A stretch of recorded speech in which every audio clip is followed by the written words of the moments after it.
Olá, meu amigo, minha amiga, muito obrigado por vocês estarem aqui no Portal do José, porque nós estamos avançando. Quando eu comecei o nosso papo aqui, a nossa série de encontros aqui no Portal do José, éramos só 10 inscritos. Já somos mais de 250 mil inscritos aqui no nosso portal. É muito importante, gente, porque se você voltar a sua análise para 2 anos atrás, você vai encontrar na internet uma série de criaturas que já não estão mais na internet. Pessoas que estão se acovardando, estão desaparecendo, estão colocando a viola no saco, estão se recolhendo à sua insignificância. E nós aqui que começamos do nada, a gente está cada vez mais chegando a outras pessoas, tocando mentes, tocando corações. Se você está chegando agora, você aqui é muito bem-vindo, você é muito importante, dê o clique, se inscreva, mande seus comentários, ajude outras pessoas a entender o que está acontecendo no nosso país também e vamos seguir em frente. Não esqueça de dar o joinha e os seus comentários aqui, que são sempre lidos, são sempre considerados. Gente, essa semana foi uma semana de muita apreensão para todos nós, porque quem está analisando o processo político do nosso país percebeu que a gente ficou diante de uma encruzilhada.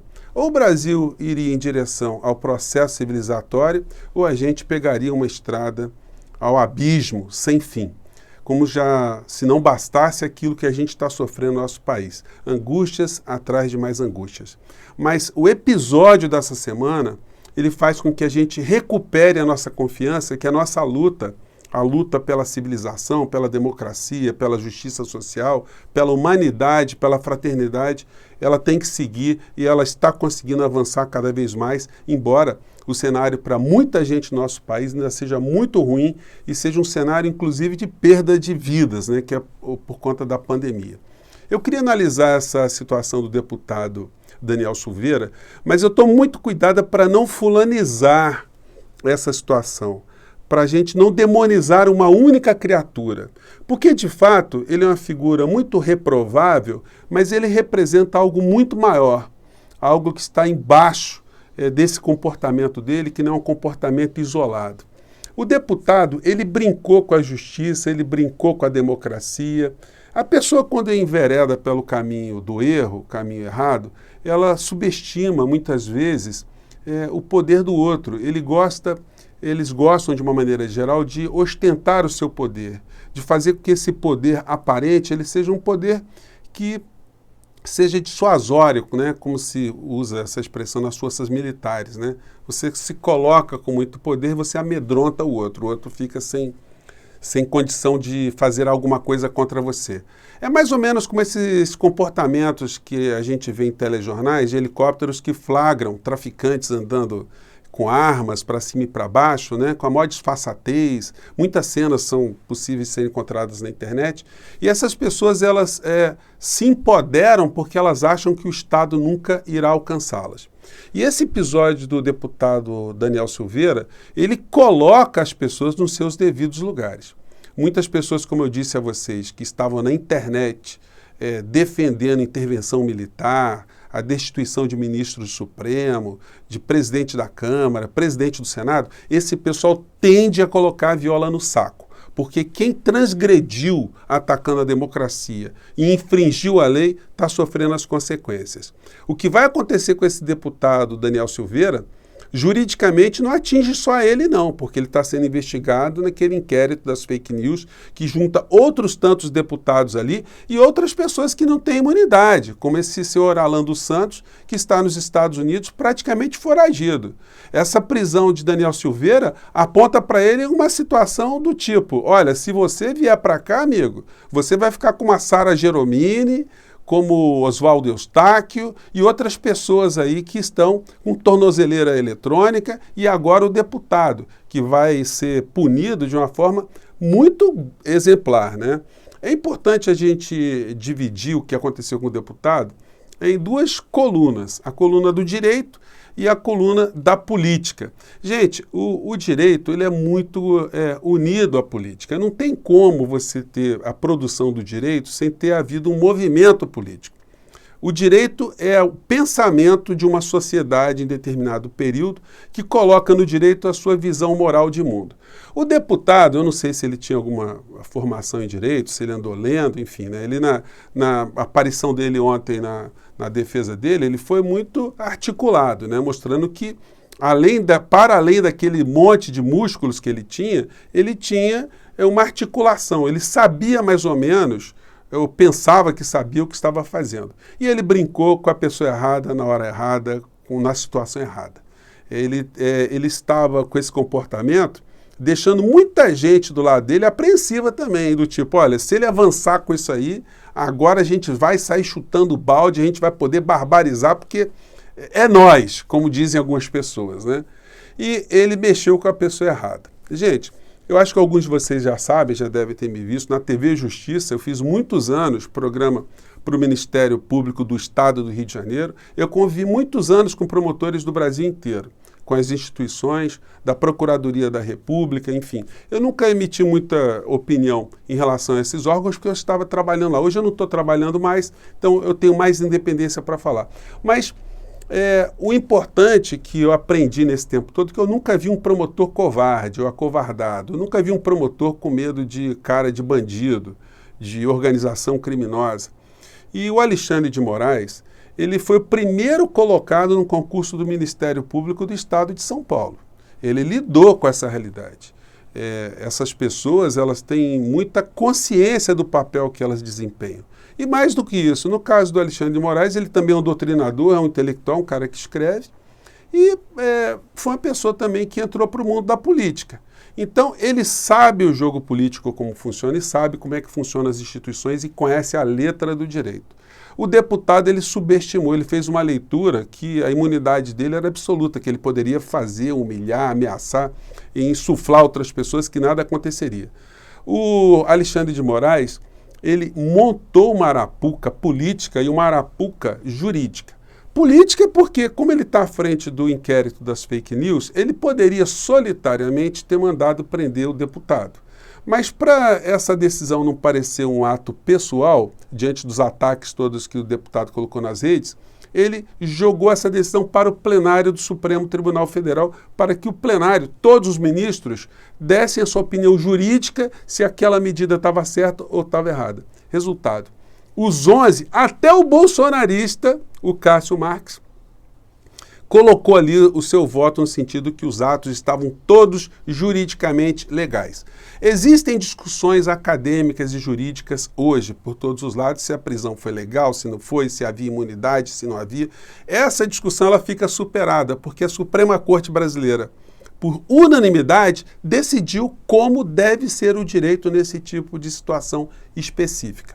Não é à toa que a Câmara Federal, através do deputado Arthur Lira, está criando uma comissão para regulamentar melhor essa situação, para que outros deputados translocados, como Daniel Silveira, não façam as mesmas barbaridades que ele fez nessa situação toda. Então a gente tem um aspecto jurídico, que pode dar discussão, mas ele é inócuo, porque já está resolvido, e tem um aspecto político, que quando o processo vai para a Câmara Federal, o deputado achou que haveria um espírito de corpo, né? Quase que eu falei de porco, mas é por aí também, né? Que os deputados, com preocupação de não serem presos lá na frente, dariam para ele um salvo-conduto. Quebrou a cara.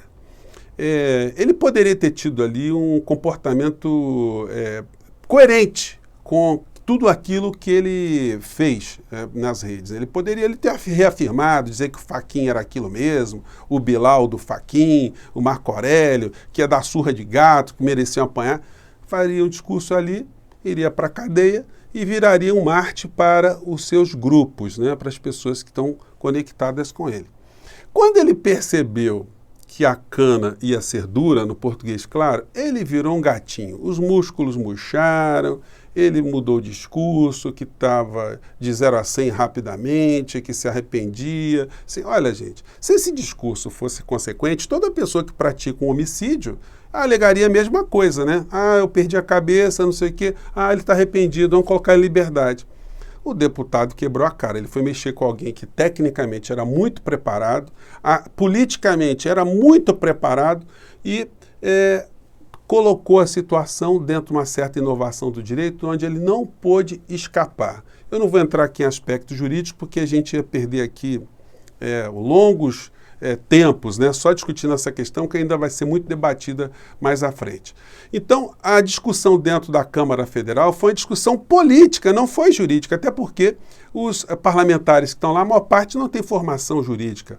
O deputado não precisava nem ter levado advogado, porque o que os deputados estavam discutindo ali é se os atos que o deputado realizou eram reprováveis ou não.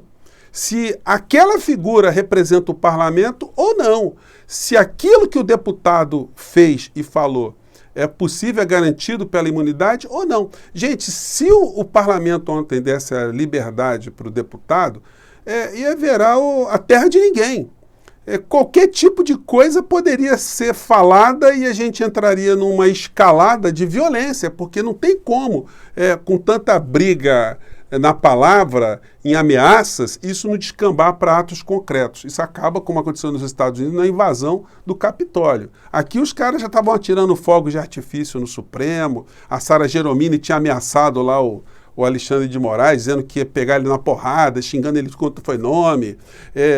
O próprio Alan dos Santos fez um monte de ataque também. Aquele deputado Otônio de Paula, se lembram? Que ficava chamando Alexandre de Moraes, você é um lixo! Você é um lixo, pois tomou 70 mil reais de condenação por danos morais. E aí ele, foi pesado 70 mil. Pois é. Então as pessoas fazem confusões, elas acham que podem extrapolar. Agora, eu quero chamar a atenção de vocês para um aspecto, né? Para alguns aspectos aqui na nossa fala. O jornal aqui está mostrando essa manchete aqui no setor que tratou do assunto, né? Que Câmara confirma STF mantém deputado abandonado pelo Planalto. Gente, o Bolsonaro largou o Daniel Silveira para trás. Muito bolsonarista ficou pulando. Eu vi a live do Bolsonaro aqui na quinta-feira e um monte de gente escrevendo, né? Bolsonaro e Daniel Silveira, Bolsonaro, fala alguma coisa, não deixa ele sozinho. E o Bolsonaro ignorou solenemente, deixou o soldado ferido para trás. Então isso deixou muita gente revoltada, mostrando quem é de fato o Bolsonaro. O Bolsonaro, com esse comportamento, ele mostrou que ele está antevendo que lá na frente ele vai para a cadeia também. Porque eu já disse a vocês, gente, quando uma pessoa perde a imunidade, perde a importância política, a importância no jogo político, ele vai para o lixo da história. O Bolsonaro, assim como esse Daniel Silveira, ele não faz parte de uma grande estrutura de poder da economia do nosso país. Não, ele funcionou como um fantoche no meio dessa história toda. Ele começou a perceber isso agora. E ele está cada vez mais cavando a sua própria sepultura política. Com esse negócio da Petrobras que aconteceu, dele trocar agora o presidente da Petrobras e botar um general, ele está criando um conflito com o seu patrão de fato, que é o Paulo Guedes. Ou tem uma combinação entre eles aí, ou ele está começando a desafiar o seu patrão. Se ele nunca entrou na área da economia, ele entregou o nosso país para um bando de oportunistas, um bando de vigaristas, de lacaios, de interesses internacionais, agora, quando ele começa a se conflitar com essa gente, ele começa a adquirir também a ira do mercado contra a figura dele. Então, se ele já estava muito desgastado politicamente, agora ele passa a ficar mais desgastado ainda, porque não é possível que o mercado vá anuir com tudo aquilo que ele está fazendo em relação à Petrobras. Ele faz discurso para a plateia, mas o governo dele continua a atuar em favor dos interesses dos grupos transnacionais. As notas aqui do julgamento de ontem vai para o comportamento de alguns deputados. Eu queria destacar aqui o Arthur Lira, que surpreendentemente teve um papel absolutamente republicano, né? Ele com aquele currículo que ele tem, mas ontem ele conduziu a coisa com uma rigidez muito grande, adquirindo respeito de todos os deputados que estavam ali. Chamou atenção também a fala de um deputado do Mato Grosso do Sul, o Trade, se não me falha a memória, que ele, diante do comportamento acovardado do Daniel Silveira, olha, quem não se arrepende, a minha mulher viu a minha prisão, minhas filhas, minha mãe viu a minha prisão, o que se coloca no meu lugar, olha só como é que o Brasil todo viu isso. E o deputado falou para ele, vem cá, o senhor não pensou nisso quando o senhor quebrou a placa da Marielle? O senhor não pensou na família da Marielle? O senhor não pensou na memória, nas pessoas que gostavam da Marielle, nos amigos da Marielle? O senhor não pensou na mãe, na esposa do Fachin? O Fachin é um marido, ele é pai. O senhor não pensou nisso? Então, gente, É aquela história, né? Quando ele viu a mão pesada dos homens de preto, os homens de toga, ele se acovardou. E agora a situação dele vai ficar mais complicada. Eu não tenho a menor dúvida que ele vai ser caçado por um quórum ainda maior, né? Deputados ontem que diziam, olha, eu não concordo nada que ele falou, mas a gente tem que julgar aqui. O Partido Novo votou integralmente a favor da liberdade do deputado Daniel Silveira. Mas o mesmo partido não vai ter condição de sustentar que ele deva permanecer como deputado diante dessa situação. Gente, espero ter jogado algumas questões aí para reflexão. Tem muitas questões políticas e questões jurídicas, mas para nós o que interessa é que nós avançamos dentro desse processo civilizatório. Os insanos estão desaparecendo, eles estão se acovardando. O Olavo de Carvalho, que é o guru dessa gente, sumiu, não falou nada, não está dando um pio. O Alan dos Santos, pessoal do Terça Livre, aquela escumalha toda, todo mundo calado, não conseguiram voltar para a internet e não vão conseguir voltar para o YouTube. E a gente aqui lutando cada vez mais, a gente continua a avançar, apesar de tanta situação ruim que está acontecendo no Brasil. Gente, muito obrigado por vocês estarem aqui, porque são vocês que têm ajudado cada vez mais a gente resistir e influenciar de alguma maneira para que o Brasil não caminhe por caminhos, né, entre por estradas que joguem o nosso país num abismo sem volta, né? Vamos seguir em frente. Até o próximo encontro. Tchau.